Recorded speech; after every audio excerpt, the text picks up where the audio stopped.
આજે જુનાગઢ જિલ્લાના કલેક્ટરશ્રીની અધ્યક્ષતામાં જિલ્લા સંકલન સમિતિની બેઠક હતી અને વિધાનસભાનું સત્ર પૂરું થયા બાદ આ પ્રથમ વખત બેઠક થઈ રહી છે. આ મીટિંગની અંદર આજે મેં સૌથી પહેલા તો મહેસાણા તાલુકાની વિવિધ સહકારી મંડળીઓમાં જે ભ્રષ્ટાચાર થયો છે, ગેરરીતિ થઈ છે, એમાં મહત્વના 3-4 મુદ્દાઓ. એક કે જે ખેડૂતોને મોટું ધિરાણ મળવાપાત્ર જ નથી, એમના ખાતામાં મોટા રૂપિયા નાખી અને કરી લીધા છે, એની તપાસ ક્યાં પહોંચી એનો અપડેટ લીધી. FIR થઈ છે, કેસ કોર્ટમાં ક્યાં પહોંચ્યો એની અપડેટ પર આજે ચર્ચા થઈ.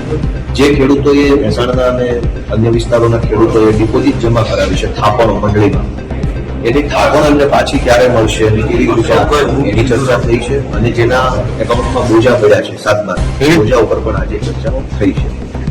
આ સિવાય અમારા વિસાવદરની અંદર મોટી મોટપરી, શ્રીલંકા વગેરે ગામની જામડા, કરિયા ગામની પાણીની ટાંકી તોડવાનો જે વર્ષોનો પેન્ડિંગ પ્રશ્ન છે એના ઉપર આજે ચર્ચા થઈ છે. શોભાવડલાથી કરડિયાનો રસ્તા બાબતની ચર્ચા થઈ છે.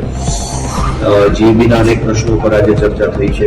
ખાસ કરીને ખેડૂતોએ ટેકાના ભાવમાં જે મગફળી વેચી છે એનું પેમેન્ટ અનેક ખેડૂતોને નથી આવ્યું, એ બાબતની પણ આજે મુદ્દાસર ચર્ચા રજૂઆત અહીંયા આજે થઈ છે. અમારા ભેસાણની અંદર અનેક વખત લાઇટ જવાના પ્રશ્નો બહુ મને મળ્યા છે કારખાનેદારો તરફથી, કેમ કે ભેસાણમાં હીરાના કારખાના, નાના મોટા બીજા ઉદ્યોગો, દુકાન વિસ્તાર છે, બધું શહેરી ટાઈપનો વિસ્તાર છે. લાઇટો વધારે ત્યાં જાય છે તો ત્યાં ટ્રાન્સફોર્મરોની સાઇઝ મોટી કરવામાં આવે, જૂના ટ્રાન્સફોર્મરો બદલી નહીં, એ બાબતની પણ આજે ચર્ચાઓ થઈ છે. આ સિવાય જુનાગઢથી ભેસાણનો જે રોડ વર્ષોથી જે હાવ કાચમાં ગતિએ બની રહ્યો છે એ બાબતે પણ મકાન વિભાગના અધિકારીઓ સાથે ચર્ચા સંવાદ થયો છે. કાલાવડ ગામમાં લીમદરા, કાલાવડ અને મોણિયા આ 3 ગામની અંદર ગ્રામ પંચાયતો નથી. એમાં કાલાવડની ગ્રામ પંચાયત તો 4 વર્ષથી બને છે, હજુ બની નથી રહી. છેલ્લા જુલાઈ મહિનાથી કાલાવડ ગામની ગ્રામ પંચાયત બાબતે અને મોટી મોટપરી ટાંકી તોડવા બાબતે આ મિટિંગોમાં બોલી નથી, પણ કહેવાય કે મારી પાસે શબ્દો નથી કે શું કહેવું, એટલું બધું નિર્ભરતંત્ર થઈ ગયું છે કે ટાંકી તોડવા જેવી બાબત, પૂર્વ કેબિનેટ મંત્રીના ગામમાં ગ્રામ પંચાયત બનાવવા જેવી બાબત છે. અવળી મોટી મિટિંગમાં એનો નિવેડો આવતો. આ સિવાય વિસાવદરના અને મહેસાણાના અમારા જુનાગઢ મત વિસ્તારના જે કઈ બીજા નાના મોટા પ્રશ્નો છે એની આજે મેં રજૂઆત કરી છે. ખાસ કરીને એક ગંભીર બાબત સામે આવી કે રત્ન કલાકારો માટે આ સરકારે બહુ મોટા પાયે જાહેરાત કરી હતી જ્યારે હીરામાં મંદી આવી ત્યારે કે અમે રત્ન કલાકારોના બાળકોની ફી ભરી દઈશું, રત્નદીપ યોજના. જુનાગઢ જિલ્લામાં 2982 ફોર્મ ભરાયા રત્ન કલાકારો દ્વારા.